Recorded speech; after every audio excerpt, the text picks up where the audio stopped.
Good morning students. कल हमने lesson पढ़ा था पार्ट 4 जिसका नाम था पूरे 1000। वो लेसन सिर्फ पढ़ने के लिए था। आज हम पार्ट 5 पढ़ते हैं जिसका नाम है दो पहलवान। आप सब पेज नंबर 26 ओपन करेंगे। इसमें दो पहलवान होते हैं, मुखजोर सिंह और धरती पटक सिंह। जबकि मुखजोर सिंह केवल डींगे मारता था, उसने कभी कोई कुश्ती नहीं लड़ी थी। वह डरपोक था। मुखजोर सिंह का बेटा बुद्धिमान था। अपनी बुद्धिमता दिखाते हुए उसने हाथी को चूहा कहकर पुकारा था। इसके विपरीत धरती पटक सिंह तो नामी पहलवान था। मुखजोर सिंह के बेटे की डींगे भरी बातें सुनकर वह डर गया था और उसके घर के बाहर से बिना कुश्ती लड़े ही भाग गया था। अब हम इसकी स्टोरी पढ़ते हैं। ये मुखजोर सिंह और धरती पटक सिंह दो नामी पहलवान थे। धरती पटक सिंह ने अनेक दंगलों में बलशाली पहलवानों को हराकर अनेक पुरस्कार जीते थे। वह अपनी शक्ति को बनाए रखने के लिए घंटों व्यायाम करता, व्यायाम मतलब एक्सरसाइज करता और पौष्टिक भोजन करता। उसका भोजन सामान्य व्यक्ति द्वारा खाए जाने वाले भोजन से बहुत अधिक होता था। उसका नाम सुनकर अच्छे अच्छे बलशाली पहलवानों के होश उड़ जाते थे, परंतु मुखजोर सिंह उसके नाम से बिल्कुल नहीं डरता था। मुखजोर सिंह को कभी किसी ने कुश्ती लड़ते नहीं देखा था।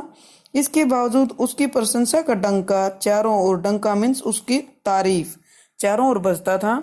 धरती पटक सिंह के दिल में मुखजोर सिंह को पटकने का बहुत अरमान था। अरमान मीन इच्छा। मुखजोर सिंह अक्सर कहता धरती पटक सिंह को उसने कई बार पटका है और झूठ बोलता था। वह उसके नाम से ही डरता है। उसकी डींग और सेखी भरी बातें सुन सुनकर एक दिन धरती पटक सिंह कुश्ती लड़ने के लिए उसके घर की ओर चल पड़ा। धरती पटक सिंह ने रास्ते में रुककर एक ढाबे पर खाना खाया। उस ढाबे का सारा आटा वह एक बार में ही खा गया, क्योंकि वो सामान्य व्यक्ति से ज्यादा खाता था। फिर उसने एक तालाब पर पानी पिया। तालाब में बहुत कम पानी बचा।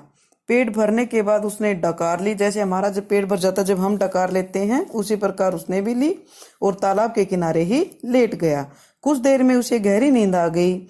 उस तालाब पर प्रतिदिन एक हाथी पानी पीने आता था। उस दिन तालाब में पानी कम देखकर वह बहुत क्रोधित हुआ और वहां एक आदमी को सोता हुआ देखकर वह गुस्से से चिंगाड़ा। धरती पटक सिंह की आंख खुली। वह तुरंत उठा और हाथी को सूंड में को बगल में दबाकर मुखजोर सिंह के घर की ओर चल पड़ा। मुखजोर सिंह के घर के सामने पहुंचकर वह जोर से चिल्लाया, मुखजोर सिंह, मेरे डर से कहाँ छिपा है? हिम्मत है तो सामने आ और मुकाबला कर, नहीं तो मेरे पांव छूकर क्षमा मांग। बाकी कल पढ़ेंगे, इसको ध्यान से पढ़ना। Thank you.